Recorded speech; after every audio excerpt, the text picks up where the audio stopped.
नमस्कार। आप सभी का स्वागत है हमारे YouTube चैनल पवित्र व्रत कथाओं में। आज मैं आप सभी को गणेश चतुर्थी की कथा, विधि विधान एवं महत्व सुनाने जा रही हूँ। भाद्रपद माह की शुक्ल पक्ष की चतुर्थी गणेश चतुर्थी के नाम से प्रसिद्ध है। इस दिन प्रातःकाल स्नान आदि से निवृत्त होकर सोना, तांबा, चांदी, मिट्टी या गोबर से गणेश जी की मूर्ति बनाकर उसकी पूजा करनी चाहिए। पूजन के समय 21 मोदक का भोग लगाते हैं। एक बार भगवान शंकर स्नान करने के लिए भोगवती नामक स्थान पर गए। उनके चले जाने के पश्चात पार्वती जी ने अपने तन से मैल का पुतला बनाया, जिसका नाम उन्होंने गणेश रखा।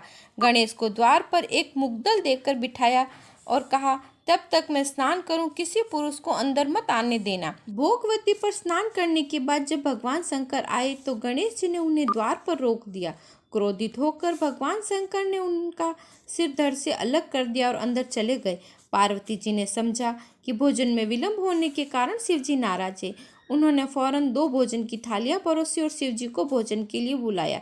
शिव जी ने भोजन की 2 थालियां देखकर पूछा, दूसरा थाल किसके लिए लगाया है? पार्वती जी ने बोला, दूसरा थाल पुत्र गणेश के लिए, जो बार पहरा दे रहा है। यह सुनकर शिव जी ने कहा, मैंने तो उसका सिर धड़ से अलग कर दिया है। यह सुनकर पार्वती जी बहुत दुखी हुई और कहा, मेरे प्रिय पुत्र गणेश को पुनः जीवित करें। प्रार्थना करने लगी, वह विनय करने लगी। शिव जी ने तुरंत पैदा हुए हाथी के बच्चे का सिर काटकर बालक के धड़ से जोड़ दिया। तब पार्वती जी ने प्रसन्नता पूर्वक पति और पुत्र को भोजन कराया और स्वयं भोजन किया। यह घटना भाद्र शुक्ल चतुर्थी को हुई थी, इसलिए इसका नाम गणेश चतुर्थी हुआ। गणेश जी की कथा। प्राचीन समय में एक बुढ़िया रहती थी। वह हर रोज मिट्टी के गणेश जी बनाकर उनकी पूजा किया करती थी।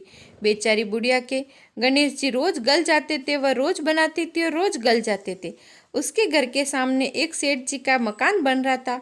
वह बुढ़िया राजगीर भाई के पास गई और बोली, राजगीर भाई, मेरे मिट्टी के गणेश जी रोज गल जाते हैं, इसलिए आप मुझे पत्थर के गणेश जी बनाकर दे दो। गणेश जी आप पर बहुत कृपा करेंगे। राजगीर ने कहा, बुढ़िया माई, जितनी देर हम तुम्हारे गणेश जी बनाने में लगाएंगे, उतने में तो हम सेठ जी की एक दीवार बना देंगे। यह सुनकर बुढ़िया को बहुत दुख हुआ और वह अपने घर वापस चली गई। राजगीर सेठ दीवार बनाने में लग गया, लेकिन पूरा दिन बीत गया, उसकी दीवार ही पूरी नहीं हो पा रही थी। जब भी वह दीवार बनाने लगता, वह दीवार टेढ़ी हो जाती। शाम हो गई। सेठ जी आए और कहने लगे, आज क्या बात है, कोई काम नहीं हुआ? तब राजगीर ने बताया कि आज एक बुढ़िया आई थी, तो सेठ जी को सारी बात बताई। सेठ जी बुढ़िया माई के पास गए और बोले, माई, हम तुम्हें सोने के गणेश जी बनाकर देंगे, बस तुम हमारी दीवार सीधी करवा दो। यह सुनते ही गणेश जी ने दीवार सीधी कर दी। सेठ जी ने बुढ़िया माई को सोने के गणेश जी बनाकर दे दिए, जिन्हें पाकर बुढ़िया बहुत खुश हुई। विनायक जी महाराज, जैसे आपने बुढ़िया पर कृपा की, वैसे हम सभी पर दया दृष्टि बनाए रखना, हम सभी पर अपनी कृपा करना। गजानन जी की जय हो।